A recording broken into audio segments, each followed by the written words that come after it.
Hey guys, welcome back. Appreciate you joining in. I might be celebrating kind of two things today. Number one, I live in Atlanta. I'm kind of a fan of a football team. For some reason, I've lost the name. I don't know. Yeah, you know what it is. It's Georgia. Go Dogs, go Dogs. Finally, 42 years in the making. Finally.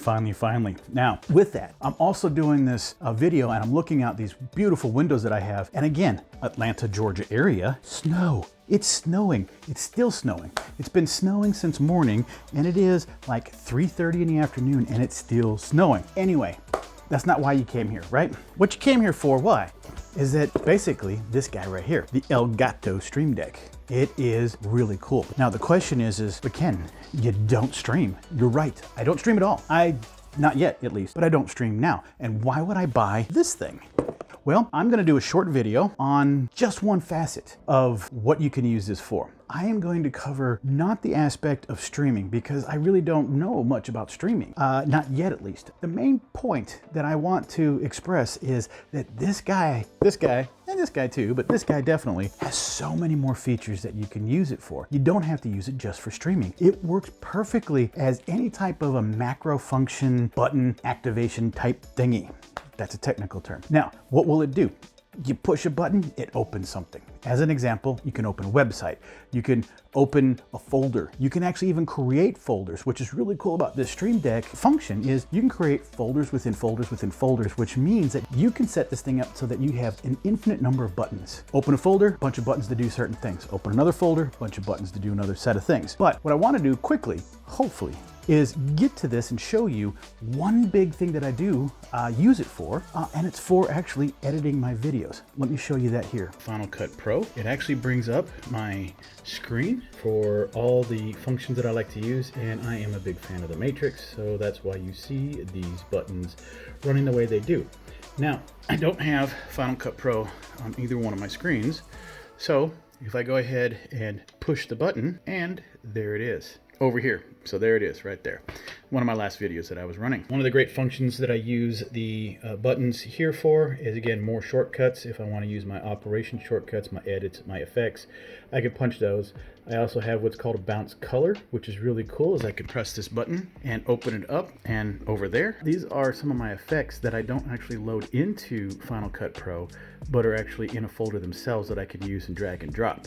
This is the screen grab or screen capture. You can press that button. You can see the dotted line. I've just activated it. All I've got to do is hit enter and off I go. Import into Final Cut Pro if I need to, or anywhere else. Lastly, one of my highly used web pages that I like to go to called Uppbeat. That's where I get my music. This right here, let's punch this button right here as it opens up the web page. Pixels free for either the clips of videos, the stock videos, and or the stock photos. Last but not least is my favorite site, PhotoJet. This is where I make my thumbnails, is with PhotoJet.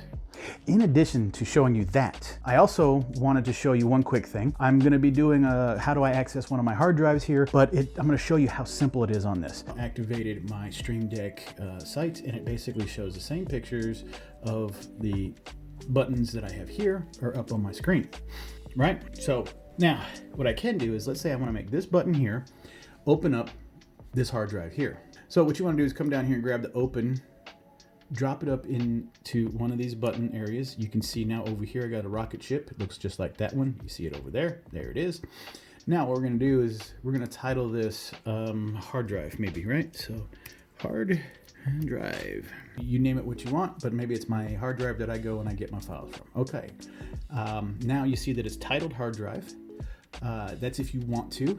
What I have come to learn is hit enter, and it looks a little bit better that way. But maybe we're going to go ahead and change that, and we'll talk about that later. What I'm going to do is find the app that we want to open this with. And let's say I want to go to this guy, and I want to open that. What do we want to do? We want to change this to maybe a better picture. So what you can do is you can go download. You can set it from file if you had it downloaded. Create a new icon. You can actually build your own with Elgato Stream Deck, or you can open up the library. Which might be cool is that maybe you want to use some retro style looking, you can just plug that in and look, and now it becomes, as you can see here, now it's turned into this big old disc. I'm going to come over here and I'm going to push that button. Boom, there it is. I've now effectively had a shortcut to open this button. I'm telling you, all this stuff I've done it on my own in a matter of a handful of days. This guy is phenomenal for using for anything that you can think of. Yes, there's some limitations, yes, there's some restrictions, but with that all being said, this is really cool for increasing the productivity in your life. So why do I use it for my video editing, Final Cut Pro? Well, the reason why is there are a lot of buttons that you need to function in a certain way with your hands on your keyboard for shortcuts. Those shortcuts are usually 1, 2, or 3 different keys that you compile together, right? Don't ask me to do that again, I won't. I just did it. Anyway, and I'll show you here a sped up video of me actually editing my previous video that I just put up. And actually I'll put a card up here or even at the end so you can take a look at the video. I actually did a ton of cuts on this one on purpose to make it as short as I can. You'll probably hopefully see it here too. I will cut it down. But what I did is you can see is I put all the main function buttons. If you look at it, my hand spends 90% of the time on that pad. I never really remove it from there because all of the features and functions that I'm doing with that, I'm actually using my left hand for. So I wanted to make this a quick video of what I use it for.